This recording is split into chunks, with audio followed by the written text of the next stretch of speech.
Assalamualaikum, kembali lagi di YouTube channel kami Arman Family.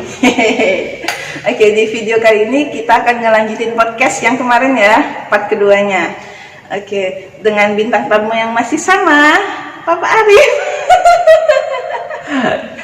Karena kan kita mau ngelanjutin obrolan kemarin tentang perjalanan seorang Papa Arif menyelesaikan hafalan 30 juz di usia 15 tahun. Masya Allah. Hadis bin Ni'mah. Hadis bin Ni'mah ya. Langsung aja nih ya. Langsung aja. Oke. Masih ada beberapa pertanyaan yang pengen Mama Lala sampaikan ke Papa Arif. Kemarin kan waktu perjalanan menghafal Al-Quran di pesantren Al-Amin Prenduan Madura itu ya. Pesantren saya juga tuh.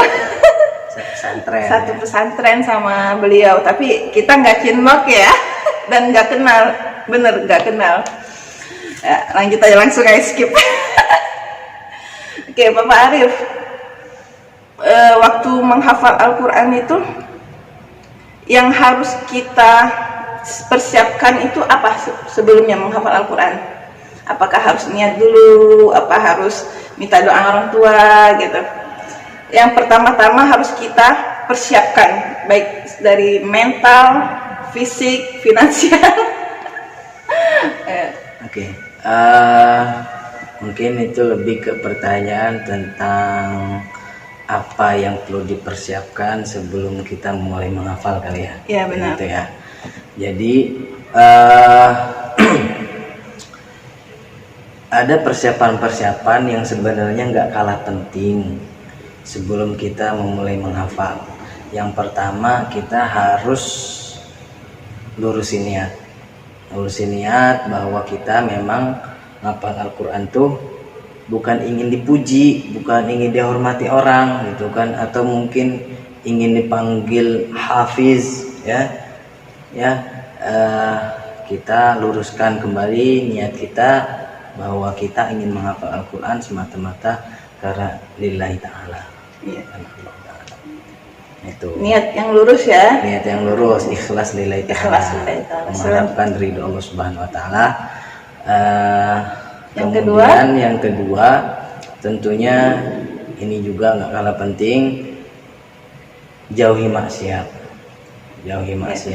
Karena maksiat itu bisa menyebabkan kita susah menghafal Al-Quran, susah murojaah. Mungkin bisa cepet ngapal gitu ya, tapi bisa cepet lupanya juga, cepet hilangnya juga. Itu bisa jadi penyebabnya adalah karena kita banyak berbuat maksiat. Contohnya berbuat maksiat tuh kayak gimana kira-kira di zaman sekarang ini ya Pak? Contohnya nih mungkin lihat di HP kan yang nggak benar gitu ya. Mungkin di HP jejer kan sekarang siapa sih yang nggak pegang HP, nggak pegang laptop gitu kan, apalagi iklan macem-macem ya kan, nonton mungkin video yang kurang macam-macam baik, yang nggak baik gitu kan. Itu juga bisa jadi salah satu maksiat. Asbab kita kemudian kita Allah susah ngasih, Allah tutup hatinya gitu ya, hatinya. hati dan pikiran tuh Allah tutup gitu karena terlalu banyak termasuk maksiat. juga pacaran nggak boleh ya, karena pasti pacaran itu pertama nguras duit, nguras waktu kita, Harus pikiran juga. nguras pikiran ya kan. Pikirannya mikirin pacar terus ya. Iya pasti kayak gitu kan. Kita jadi lebih disibukkan sama ceweknya gitu kan daripada Al-Quran. Berarti nggak pacaran dulu ya waktu ngafal Quran. Alhamdulillah. Masih kecil juga. Iya masih kecil sih. Oke, berarti pertama luruskan niat, jauhi maksiat, terus kemudian yang ketiga tentunya harus ada usaha. ya. Usaha maksimal ya kan, ikhtiarnya ya bangun malam ya kan, misalkan 1 jam sebelum azan subuh kita udah bangun. Secara tidak langsung kita itu disuruh tahajud dulu, sholat malam ya kan, habis itu baru kita langsung mulai ngafal Quran. Itu Masya Allah waktunya sangat berkah, apalagi ya kalau sebelum subuh itu waktu yang sangat Allah berkahin. Cepat ngapal, cepat murojaah juga cepat. Di waktu sebelum subuh ya, waktu tahajud. Karena otak kita juga udah lumayan fresh, habis istirahat, terus suasana juga masih sepi, nggak berisik, tenang gitu. Jadi lebih gampang untuk menghafal. Jadi begitu ya. Niat, jauhi maksiat, ikhtiar, dan terakhir mungkin nggak kalah penting juga nih doa orang tua ya. Ya, kita berdoa, kita juga minta doa sama ayah ibu kita, minta restunya, minta ridhonya. Itu benar-benar luar biasa. Pernah kejadian tuh, kalau memang bukan ini ya, apa namanya, biasanya tuh kalau misalkan mau ujian, mau menghadapi sesuatu, itu pasti telepon orang tua. Sama aku juga. Telepon orang tua, Ma, Pak, doain ya, ini supaya dimudahin, dilancarkan. Ini lagi kesulitan misalkan kan, tolong dimudahin supaya Allah buka hati, buka hidayah, taufik Allah turunkan kepada kita supaya mudah kita mau ngapain, mau belajar. Jadi emang doa orang tua itu biasa, penting dalam keberhasilan seorang anak gitu ya. Jadi ada berapa? Ada 4. Ada 4. Niat yang lurus, jauhi maksiat, ikhtiar, dan doa. Itu yang harus dipegang oleh kita semua yang mau ingin menghafal Al-Quran gitu. Dan sekarang kita coba nih tanya pengalaman AA dalam menghafal Al-Quran itu yang bukan yang kira-kira menjadi batu kerikil saat menghafal Al-Quran. Cobaan, rintangannya lah, godaannya gitu.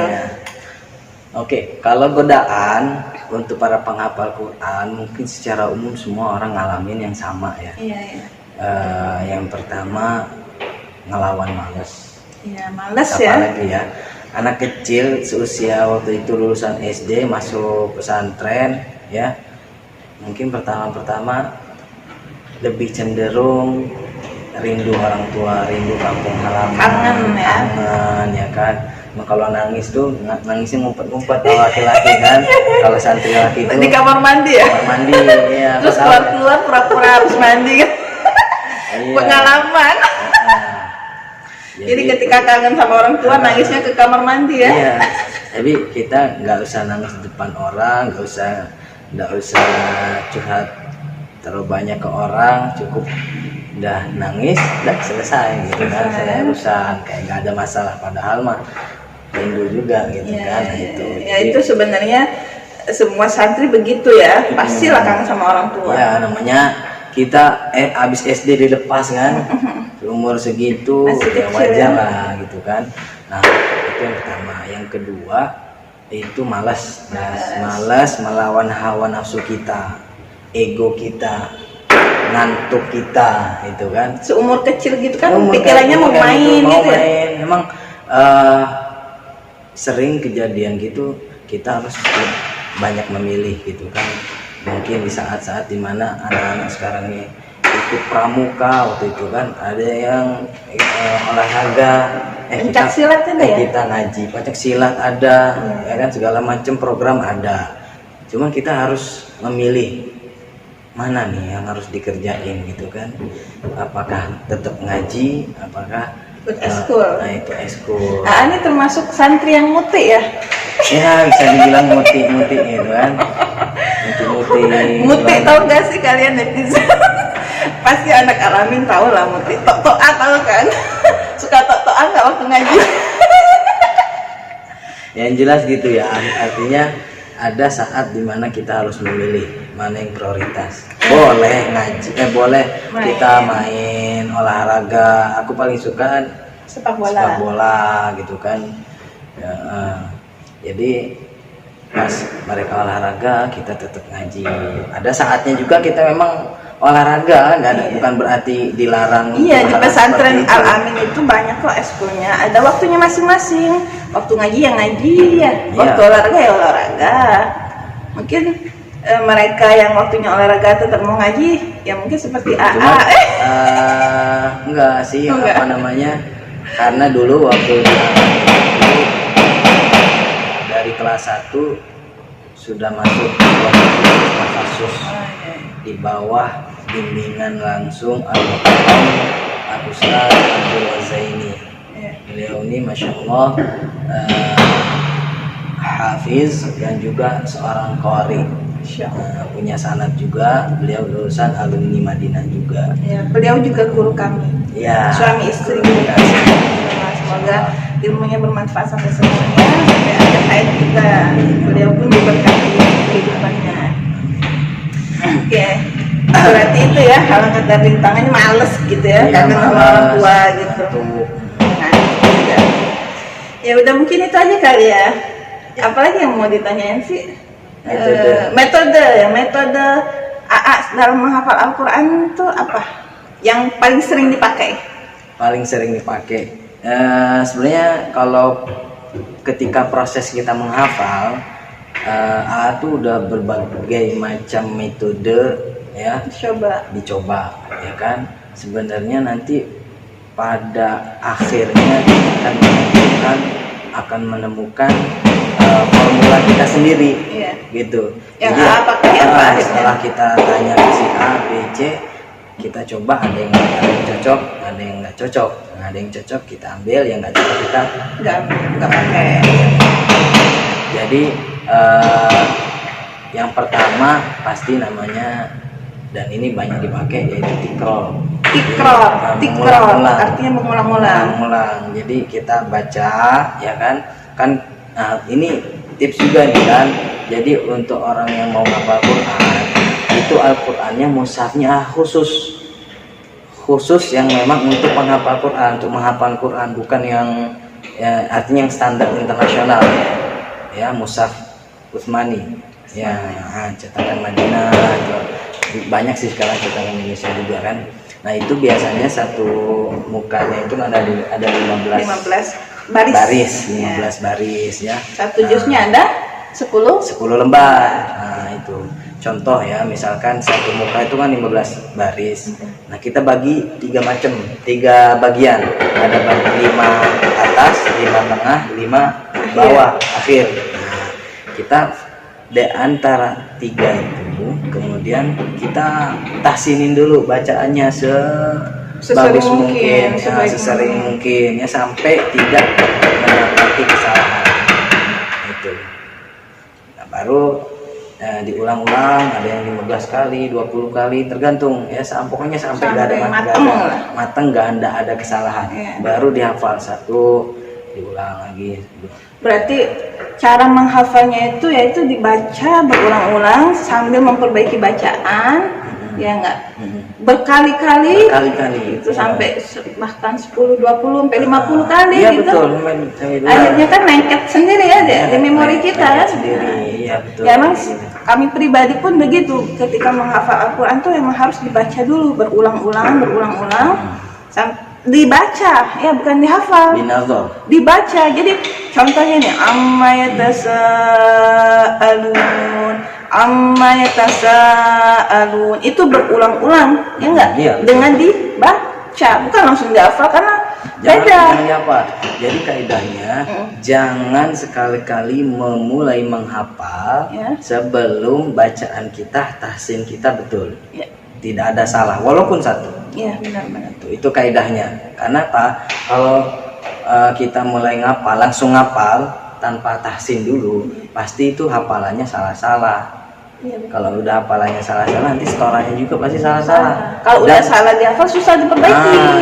Itu yang paling berat. Jadi kalau udah jadi hafalan, udah masuk ke memori kita, sedangkan inputnya salah, itu mau benerinnya susah. Benar. Itu sih. Itu metodenya ya. Itu salah satu.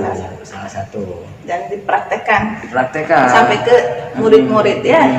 Ada juga yang kedua, itu tafahum. Jadi artinya kita dikomben dengan yang tadi ya. Kita tetap baca tahsinnya. Misalkan satu ayat nih, ya kan? Kita lihat terjemahannya. Di samping kan bisa ada Al-Quran yang ada terjemahannya kan. Nah, perhatikan, pahami, tidak usah dihafal. Jadi dipahami, cukup dipahami.